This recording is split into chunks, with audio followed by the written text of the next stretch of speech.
ثم انزل اللہ سکینتہ علی رسولہ وعلی المؤمنین، پھر اللہ تعالیٰ نے سکینہ نازل فرمایا اپنے رسول پر اور ایمان والوں پر. وانزل جنودا لم تروها، اور ایسے لشکر اتارے جنہیں تم نے نہیں دیکھا.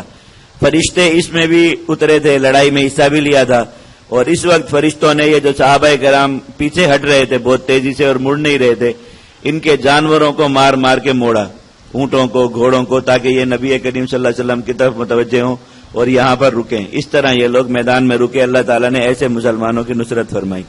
تو مسلمانوں کو اللہ تعالیٰ نے یہ بات سمجھائی کہ ایک ہی لڑائی تھی واحد، جس میں تمہاری تعداد کفار سے زیادہ ہو گئی، اور اس لڑائی کا نتیجہ یہ نکلا کہ تم کفار کے تیروں کے سامنے نہ ٹھہر سکے، کیونکہ دل میں یہ خیال آ رہا تھا کہ آج چونکہ ہمارا لشکر بہت بڑا ہے.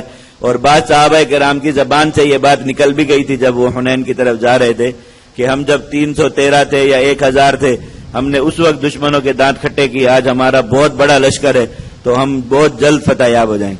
اللہ رب العزت نے مسلمانوں کو عملی طور پر دکھا دیا کہ لڑائی میں تمہاری فتح و شکست کا مدار قلت و کثرت پر نہیں ہے. کفار کا ہو سکتا ہے، اور دوسرے لوگ جو ہے دنیا کی خاطر لڑنے والے لوگوں کی لڑائی میں جو ہے وہ فتح و شکست کا مدار ظاہری اسباب پر ہو سکتا ہے، تعداد کیسی ہے، اسباب ساز و سامان کیسے ہیں، تربیت کیسی ہے. لیکن مسلمان کے لیے یہ سوچنا بھی حرام ہے کہ اس کی لڑائی کا جو جہاد ہے کفار کے خلاف، اس میں فتح و شکست کا مدار کبھی بھی مسلمان کی قلت و کثرت یا ساز و سامان کا ہونا یا نہ ہونا ہو سکتا ہے. اللہ رب العزت نے خود فرما دیا کہ تمہاری کثرت جس دن تمہیں اچھی لگی فلم تغنی عنکم شیئا، تمہارے کسی کام بھی نہ آ سکی. ثم ولیتم مدبرین، اور تم باوجود اس کثرت کے اپنی پیٹھ پھیر کر بھاگ پڑے. اور جس دن تم بہت قلیل تھے اور اللہ کی طرف تمہاری توجہ تھی، اللہ تعالیٰ نے تمہارے قدموں کو ثابت قدم رکھا، اور کفار کا بڑا لشکر بھی تمہیں واپس موڑنے سے قاصر رہا اور عاجز رہا.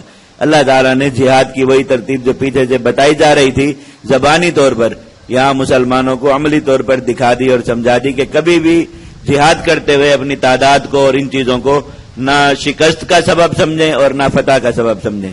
اللہ تعالیٰ نے ان دونوں کے اسباب الگ رکھے، اور وہ آپ کو سورہ آل عمران میں اور سورہ بدر، اس میں سورۃ البدر میں، سورۃ الانفال میں بتا دیے گئے کہ فتح کون سے اسباب سے ملتی ہے اور شکست کن اسباب کی وجہ سے آتی ہے.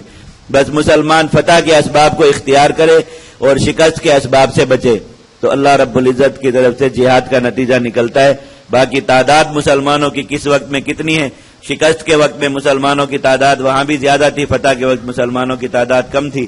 اللہ تعالیٰ نے وہاں بھی عملی طور پر مسلمانوں کو یہ بات سمجھا دی.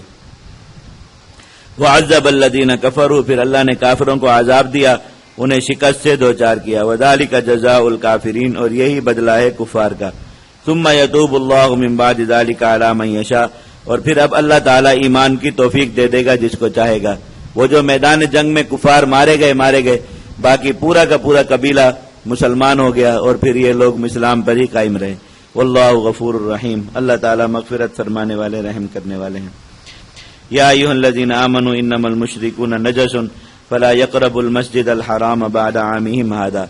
یہ وہی جو شدت کا حکم نازل ہو گیا تھا اور حج کے موقع پر پڑھ کر سنا دیا گیا تھا کہ آج کے بعد یعنی اس سال کے بعد، اس حج کے بعد مشرکین کو مکہ میں رہنے کی اجازت نہیں. حدود حرم کے اندر، حرم کی حدود کے اندر ان کو نہ قیام اختیار کرنے کی اجازت ہے اور نہ وہاں پر کوئی کاروبار وغیرہ کرنے کی، آنے جانے کی اجازت نہیں. مسجد الحرام میں نہیں جا سکتے، طواف نہیں کر سکتے یہ، اور حج آئندہ نہیں کر سکتے.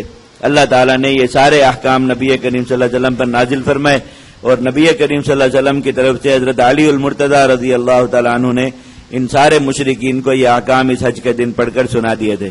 تو اس کے بعد ان مشرکین کے لیے اب کوئی اختیار نہیں رہا سوائے اس کے کہ یا تو یہ مسلمان ہو جائیں یا پھر یہ علاقہ چھوڑ کر چلے جائیں. اے ایمان والو، یہ مشرک ناپاک لوگ ہیں تو بس مسجد الحرام کے قریب نہ آئیں اس سال کے بعد.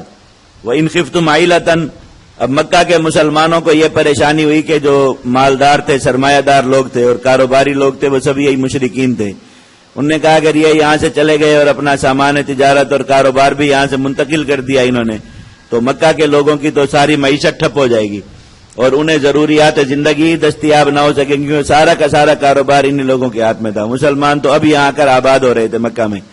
تو اللہ تعالیٰ نے فرمایا کہ اس چیز کا خوف نہ کرو کہ ان کے جانے سے تم محتاج ہو جاؤ گے، اللہ تعالیٰ تمہیں اپنے فضل سے غنی کر دے گا. وَإِنْ خِفْتُمْ عَيْلَةً، اگر تمہیں تنگ دستی کا خوف ہے، فَسَوْفَ يُغْنِيكُمُ اللَّهُ مِنْ فَضْلِهِ إِنْ شَاءَ، اللہ تعالیٰ اپنے فضل سے تمہیں غنی کر دے گا عن قریب۔ ان اللہ علیم حکیم، اللہ تعالیٰ علم والے اور حکمت والے ہیں۔